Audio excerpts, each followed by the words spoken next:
Abra sua Bíblia em Eclesiastes, capítulo 2, verso 10. Nós vamos passar agora para o momento de meditação da Escritura Sagrada. E eu peço que você mantenha a sua Bíblia aberta em Eclesiastes, capítulo 2, verso 10. O tema do sermão de hoje é onde depositar a nossa esperança de felicidade. Eclesiastes, capítulo 2, verso 10.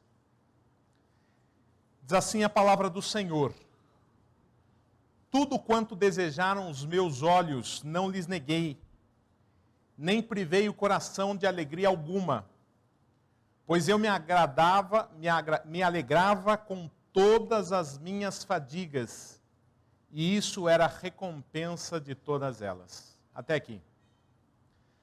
Pai Santo, louvado seja o teu santo e bendito nome. Te agradecemos pela tua santa presença aqui. Te agradecemos, ó Pai, porque cada um de nós que está aqui, ó Deus, estamos aqui porque o Senhor nos trouxe. Nenhum de nós está aqui por um acaso. O Senhor preparou, ó Deus, que nós estivéssemos aqui. Nós já fomos abençoados pelo Senhor, pelas canções entoadas, pelas orações, pela oportunidade de contribuir, ó Pai, com missões, pelos testemunhos que foram contados, enfim, ó Pai. Louvado seja o teu nome pela tua presença e pela tua bênção no nosso meio. Mas agora nós queremos ouvir a tua voz especificamente, ó Deus, com a exposição da tua palavra. Por isso, ó Deus, nós pedimos que, em nome de Cristo Jesus, o Senhor ilumine a nossa mente, ilumine o nosso coração e fale ao teu povo. É a oração que eu faço em nome de Jesus. Amém. Queridos, eu quero convidá-lo nessa noite para um exercício de imaginação. Então, como que vai funcionar? Eu vou falar um atributo, uma qualidade, e eu quero que você pense em uma pessoa famosa que veio à sua mente quando eu falei essa qualidade. Ok? Não precisa falar, só pensa aí. Eu quero que você pense em um empreendedor famoso. Quem veio na sua mente? Pensa aí. Na minha mente veio esse rapaz aqui. Silvio Santos, não é? Um homem que começou vendendo limão e se tornou um dos maiores empresários do Brasil, além de ser um famoso apresentador de televisão. Todo mundo conhece o Silvio Santos. Agora pense em um político poderoso. Quem veio à sua mente? Na minha mente veio esse rapaz aqui, o Joe Biden, que é o presidente da nação mais poderosa do mundo, que é os Estados Unidos da América. Agora pense em um homem rico. Quem veio aí na sua mente? Seu Dário? Bom, na minha mente veio essa pessoa aqui, né?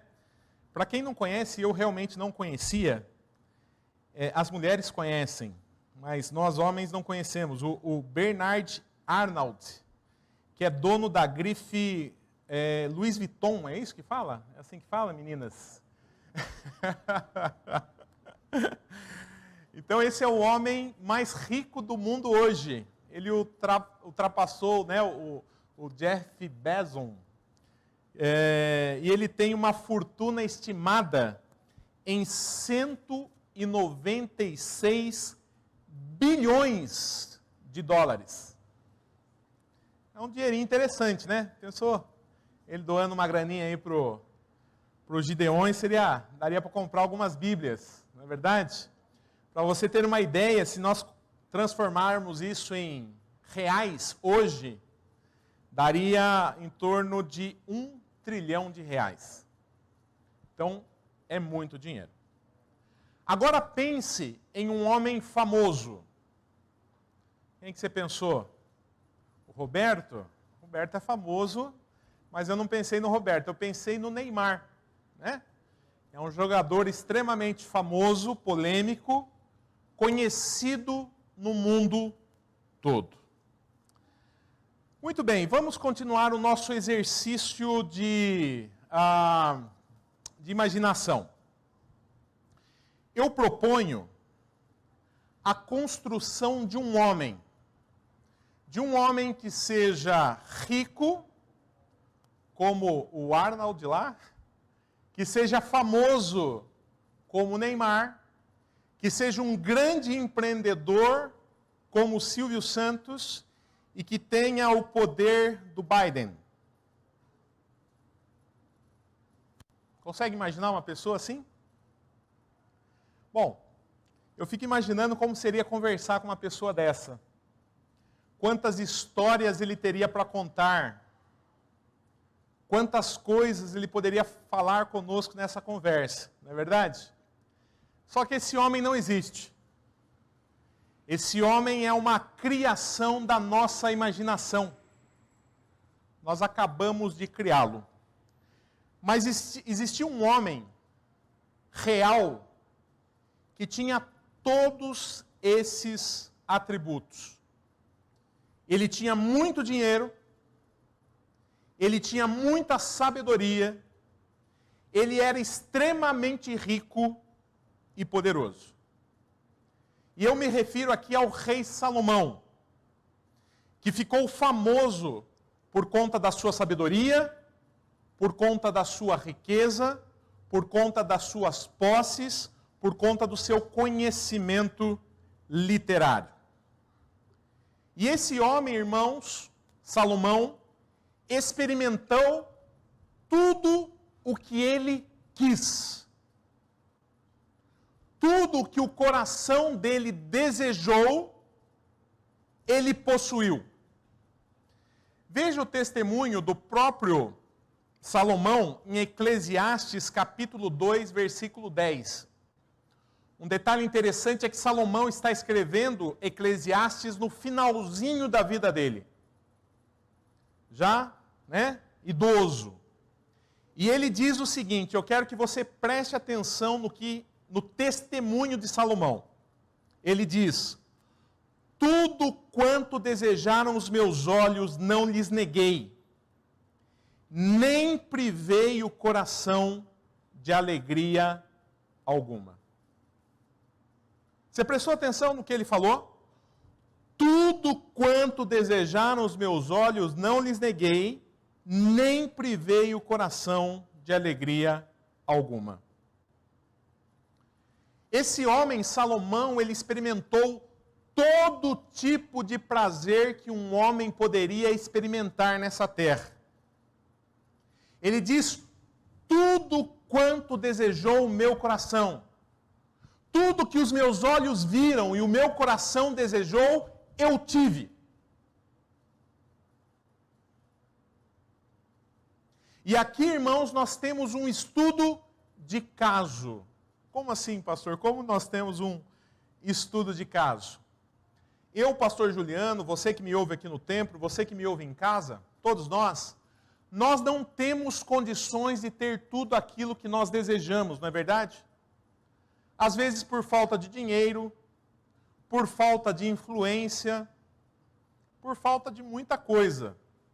Mas esse homem, ele experimentou tudo, absolutamente tudo que o olho dele viu e que o coração dele desejou. E eu posso então olhar para a vida dele e fazer dele um estudo de caso. O que será que pode trazer a verdadeira felicidade? Porque esse homem experimentou tudo o que ele quis, tudo o que ele desejou. E ele já abre o livro de Eclesiastes dizendo o seguinte, Eclesiastes capítulo 1, versículo 1, você pode acompanhar no telão se você quiser. A palavra de Deus diz assim, palavra do pregador, filho de Davi, rei de Jerusalém. Vaidade de vaidade, diz o pregador. Vaidade de vaidades, tudo é vaidade. Esse homem que experimentou tudo que o seu olho viu, tudo que o seu coração desejou, no final da vida dele ele diz: tudo, absolutamente tudo é vaidade.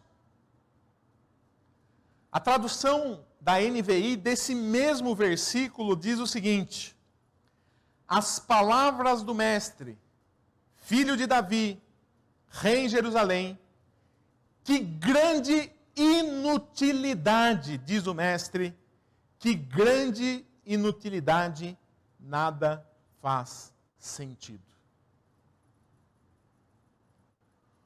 Esse texto está dizendo para mim e para você, estudando a vida de Salomão, mesmo nós não experimentando tudo aquilo que o nosso olho vê e o nosso coração deseja, nós podemos saber, por meio da vida desse homem, que nada aqui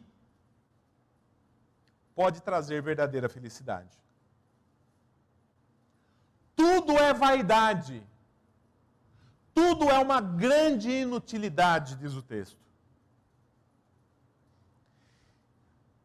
Agora vamos ver o que esse homem possuía. E através daquilo que ele possuía, eu posso já chegar à conclusão que isso não traz verdadeira felicidade. E a primeira lição que nós aprendemos com Salomão é que a felicidade não está nas nossas posses. O dinheiro, os bens materiais, a nossa conta bancária, a segurança financeira, isso não traz felicidade. E nós chegamos a essa conclusão avaliando a vida de Salomão. Acompanhe na sua Bíblia o que diz o versículo 4 e o versículo 5.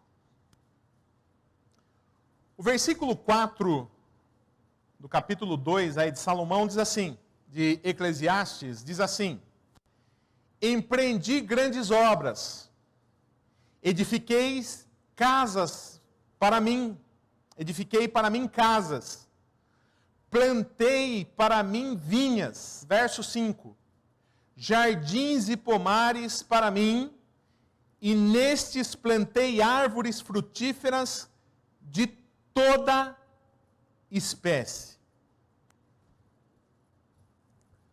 O texto diz, irmãos, que esse homem, Salomão, o homem mais rico da sua época, o homem mais poderoso na sua época, tinha casas.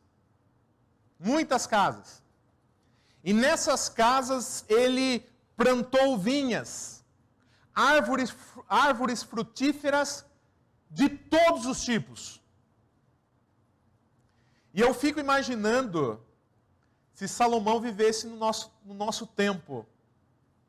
Como seriam as casas de Salomão hoje?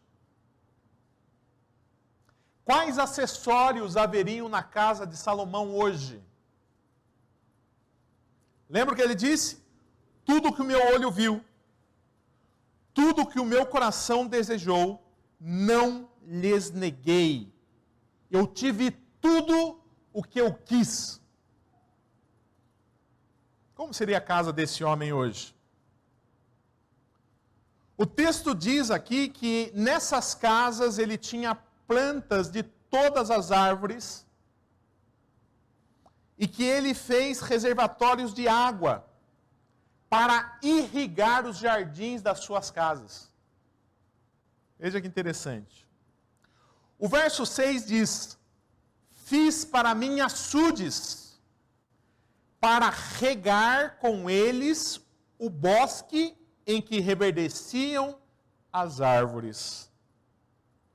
Então, além de ter casas com lindos jardins, ele fez também açudes, reservatórios de água para sempre irrigar esses jardins, para que a graminha estivesse sempre verde, para que as árvores pudessem estar sempre produzindo. Não é? Olha o que diz o versículo 7. comprei servos e servas, e tive servos nascidos em casa. Também possuí bois e ovelhas. Então veja que ele tinha muitas pessoas ao seu trabalho. Ele tinha muitos funcionários, ele tinha muitos escravos ao seu serviço, para servi-lo. Mas não só isso. O texto diz que ele tinha também possui bois e ovelhas. Atente para o detalhe. Mais do que possuíam todos os que antes de mim vieram a Jerusalém. Salomão era o Berdinazzi da época. Os mais velhinhos vão saber do que eu estou falando. Ele era o rei do gado da época. Ele tinha muitos animais, bois e ovelhas. Era um homem rico, extremamente rico, com muitas posses, com casas, com pessoas servindo ele, com animais. O verso 8 diz que ele tinha também ouro e prata em abundância. E que ele se serviu da arte e de um harém de mulheres. Ou seja, ele frequentava espaços culturais da época e ele tinha algumas mulheres à sua disposição. E olha que interessante, irmãos, como era a vida de Salomão com relação a mulheres. O texto lá em 1 Reis, primeiro livro de Reis, capítulo 11, versículo 3, diz o seguinte: Ora, além da filha de Faraó, amou Salomão muitas mulheres estrangeiras. Quais mulheres? Que tipo de mulheres? Moabitas, amonitas, edomitas, sidônias e etéias. Mulheres das nações de que havia o Senhor dito aos filhos de Israel: não caseis com elas, nem casem elas convosco, pois vos perverteriam o coração, para seguirdes os seus deuses. Agora veja aí se você é bom de matemática. A estas se apegou Salomão pelo amor a essas mulheres. Tinha, está sentado? 700 mulheres princesas e 300 concubinas. E suas mulheres lhe perverteram o coração. Esse homem, além de ter posses, além de ter jardins verdinhos, além de ter animais, além de ter cultura, ele tinha um harém com 1000 mulheres ao seu dispor. O que os jovens do nosso tempo, que cantam as músicas por aí, conhecessem a história de Salomão, Salomão seria o ídolo deles. Tudo que essas pessoas cantam nas suas músicas, desejando, e que não tem isso, mas desejam isso, Salomão obteve. O verso 9 do texto diz assim: engrandeci-me e sobrepujei a todos os que vieram antes de mim em Jerusalém. Perseverou também comigo a minha sabedoria. Salomão era um homem sábio, e sábio aqui no sentido humano mesmo, irmãos. Conhecimento humano, ele era um homem extremamente inteligente. O verso 10 diz: tudo quanto desejaram os meus olhos não lhes neguei, nem privei o coração de alegria alguma. Esse homem teve mulheres, posses, dinheiro, escravos, teve cultura, teve sabedoria, tudo em abundância. Agora veja o que ele diz no versículo 11. Considerei todas as obras que fizeram as minhas mãos, como também o trabalho que eu com fadiga havia feito. E eis que tudo era vaidade correr atrás do vento, e nenhum proveito havia debaixo do sol. No finalzinho da sua vida, prestes a morrer, quando ele está olhando no retrovisor, ele está olhando para trás, ele está olhando para o passado, lembrando tudo que ele experimentou, tudo que teve. A conclusão desse homem é que tudo isso era vaidade, era correr atrás do vento, era uma grande inutilidade. Essas posses não poderiam trazer verdadeira felicidade a esse homem. E não trouxe, de fato. É o testemunho dele. E se não trouxe felicidade para Salomão, ele não pode trazer felicidade para você. Não pode trazer felicidade para mim. E quantas pessoas hoje buscam a felicidade em posses, em bens materiais, em prazeres. Salomão experimentou tudo isso, irmãos, tudo que os meus olhos viram, tudo que o meu coração desejou, não lhes neguei. E ele chega à conclusão, tudo isso é vaidade. É correr atrás do vento, é uma inutilidade. Então não busque felicidade em bens materiais. Essa é a primeira lição que nós aprendemos com Salomão. Mas existe uma segunda lição. Não busque a felicidade em sabedoria humana. Veja o que diz o versículo 12 e 13. O texto diz assim: então passei a considerar a sabedoria, e a loucura, e a estultícia. Que fará o homem que seguir ao rei? O mesmo que outros já fizeram. Então vi que a sabedoria é mais proveitosa do que a estultícia, quando a luz traz mais proveito do que as trevas. Então vamos parar aqui e vamos tentar entender o que ele está dizendo. Salomão ele está pegando uma balança e está afirmando para mim e para você o seguinte: existe o estúpido, aquele que não tem conhecimento, o ignorante, e existe o sábio, no sentido de ter conhecimento humano. E o que Salomão está dizendo aqui no versículo 12 e 13, que é muito melhor ser sábio do que ser ignorante. Então deixa eu abrir um parentezinho aqui no meu sermão. Invista na educação dos seus filhos. É muito melhor ter conhecimento do que ser ignorante.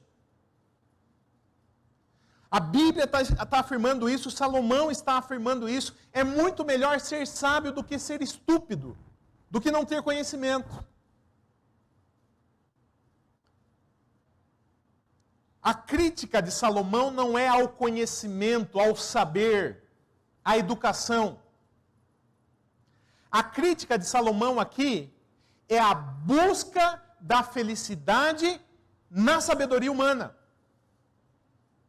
Eu vou ser plenamente feliz quando eu terminar o meu mestrado, quando eu terminar o meu doutorado, quando eu fazer a minha pós-graduação, o meu pós-doc, quando eu fizer um curso fora do país, quando eu aprender determinada ciência. Percebe? A crítica de Salomão é essa, não é ao conhecimento. Ele faz questão de falar para nós, é muito melhor ser sábio do que ignorante. Entretanto, veja o que ele diz no versículo 14. O texto diz assim: os olhos do sábio estão na sua cabeça, mas o estulto anda em trevas. Contudo, entendi que o mesmo lhe sucede a ambos. Olha só o que ele vai dizer. Ele vai dizer que a longo prazo é muito melhor ser sábio do que ser ignorante. Mas a longo prazo, a vantagem se perde. Por quê? Versículo 15. Pelo que disse eu comigo, como acontece ao estulto, ao ignorante, assim me sucede a mim, sábio. Porque, pois, busquei eu mais a sabedoria, então disse a mim mesmo que também isso era vaidade. Verso 16. Daí ele vai mostrar o porquê a sabedoria se perde, perde a vantagem com o passar do tempo. Verso 16. Pois tanto do sábio como do estulto, a memória não durará para sempre, pois passado alguns dias, tudo cai no esquecimento. Morre o sábio, e da mesma sorte o estulto. Pelo que aborreci a vida, pois me foi penosa a obra que se faz debaixo do sol. Sim, tudo é vaidade, e correr atrás do vento. A longo prazo, irmãos, a vantagem que o sábio tinha sobre o estulto, sobre o ignorante, se perde. Porque o que acontece? Vai chegar um dia em que ambos vão morrer. E ambos, tanto o sábio quanto o ignorante, vão para a mesma vala, para o mesmo buraco. Todos vão morrer. Veja o que diz o Salmo 49, 10. Porquanto vê-se morreram os sábios, e perecem tanto o estulto como o inepto, os quais deixam a outros as suas riquezas. Com o passar do tempo, tanto o doutor, o PhD, quanto o analfabeto, que não teve acesso à educação, ambos morrerão, ambos serão enterrados, e depois de algum tempo ninguém se lembrará nem de um e nem do outro. Por isso, depositar a esperança de felicidade na sabedoria é um engano. É uma bobagem. Não se pode encontrar a felicidade plena no conhecimento humano. Mas a terceira lição que nós aprendemos com Salomão é que, além de não encontrar a felicidade nos bens materiais, na sabedoria, nós também não encontramos a felicidade plena no trabalho. Veja aí os versículos 18 e 23. O texto diz assim: também aborreci todo o meu trabalho, com que me afadiguei debaixo do sol, visto que o seu ganho eu havia de deixar a quem viesse depois de mim. Verso 23. Porque todos os seus dias são dores, e o seu trabalho desgosto. Até de noite não descansa o seu coração. Também isto é vaidade. Irmãos, como já foi dito, nós não podemos depositar a nossa esperança de felicidade no trabalho, porque nós vamos morrer. E existem muitas pessoas que dedicam a sua vida para o trabalho. São viciados no trabalho. Não tem tempo para a família. Não tem tempo para os filhos. Não tem tempo para lazer. Não tem tempo para nada, porque a sua vida é o trabalho. E sabe o que vai acontecer com essa pessoa? Mais cedo ou mais tarde? ela vai morrer. Ela investiu toda a sua vida no trabalho para conquistar bens materiais, para deixar segurança para a sua família. Só que ele vai morrer. E sabe o que vai acontecer? Alguém que não derramou um pingo de suor para construir aquele patrimônio vai assumir tudo. E nós conhecemos muitos casos, em que os filhos, os netos perdem tudo, absolutamente tudo que o pai e a mãe construíram. Por isso, depositar a esperança de felicidade no trabalho é uma ilusão. É vaidade, é uma inutilidade. Sem contar que eu que sou pastor, eu já participei de alguns velórios. Onde muitas vezes o pai trabalhou para trazer segurança para a família ficar unida. E a briga pelos bens começa em cima do caixão, no velório, no funeral.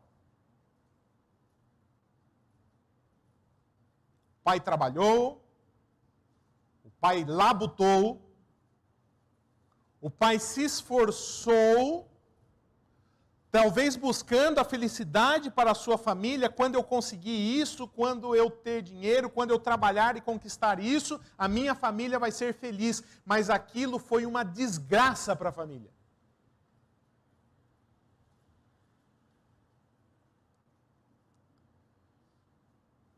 Nós não podemos, irmãos, depositar a nossa esperança de felicidade no trabalho. Pastor Juliano, você está dizendo que o trabalho não é bênção? Não, não é isso que eu estou dizendo. Você está dizendo que não é para eu trabalhar? Não é isso que eu estou dizendo, braço curto. A palavra de Deus diz que aquele que não trabalha, que também não coma. Percebe a sabedoria da Bíblia? Se você não trabalha, se você não quer trabalhar, então não coma. O que Salomão está exortando aqui é o seguinte: não deposite a sua esperança de felicidade no trabalho. Então o que nós vimos até aqui, irmãos? Nós vimos, com esse estudo de caso, avaliando a vida de Salomão, que nós não podemos depositar a nossa esperança de felicidade nos bens materiais, na sabedoria humana e no trabalho. E a pergunta que você está aí na sua cabeça, que eu sei, é a seguinte: mas pastor, aonde nós devemos depositar a nossa esperança de felicidade? Onde? Se a felicidade plena não está nos bens materiais, se a felicidade plena não está no trabalho, se a felicidade plena não está na sabedoria humana, onde está a felicidade plena?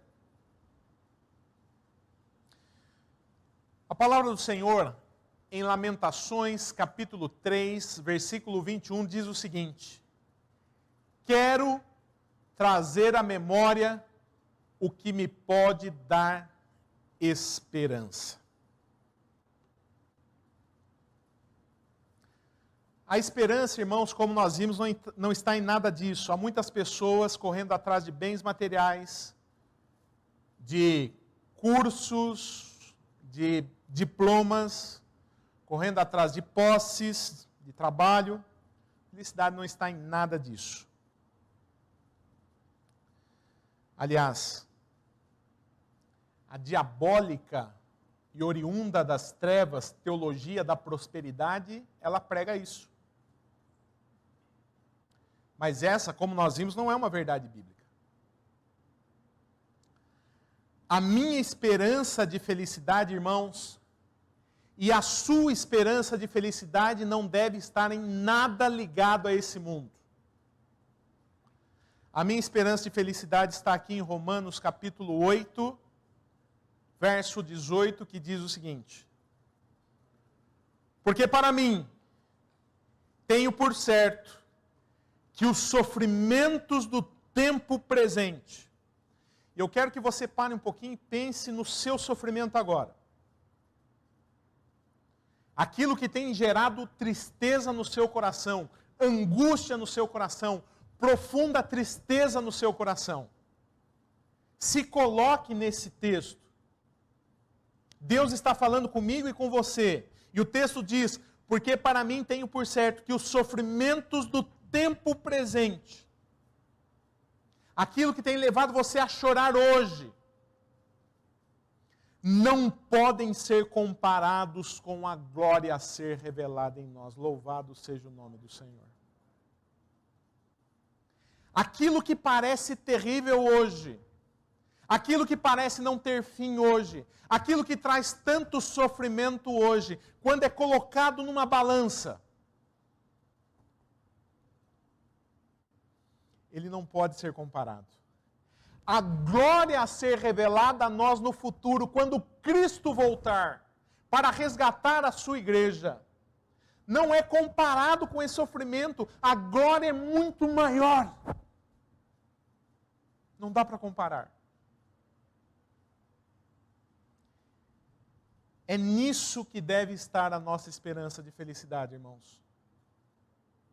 Não é em nada ligado aqui nesse mundo, mas é no porvir. É na volta de Cristo, quando Ele voltará para resgatar a sua igreja. E lá, nesse lugar maravilhoso, Ele vai enxugar toda lágrima do nosso rosto. A palavra de Deus em Apocalipse, capítulo 21, verso 3 e 4 diz: então ouvi grande voz vinda do trono, dizendo: eis o tabernáculo de Deus com os homens. Deus habitará com eles. Eles serão povos de Deus, e Deus mesmo estará com eles. E lhes enxugará dos olhos toda a lágrima.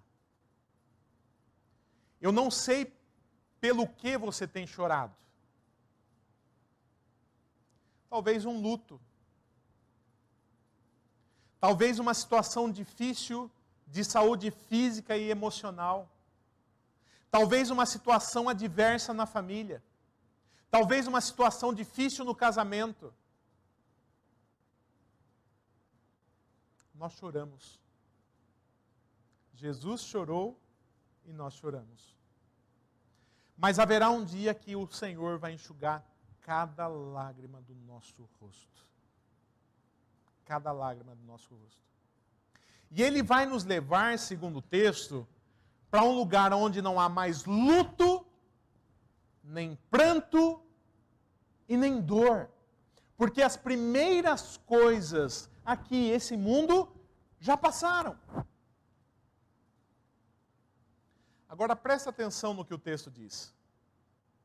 Ele vai nos levar num lugar onde não há mais luto, nem pranto, nem dor.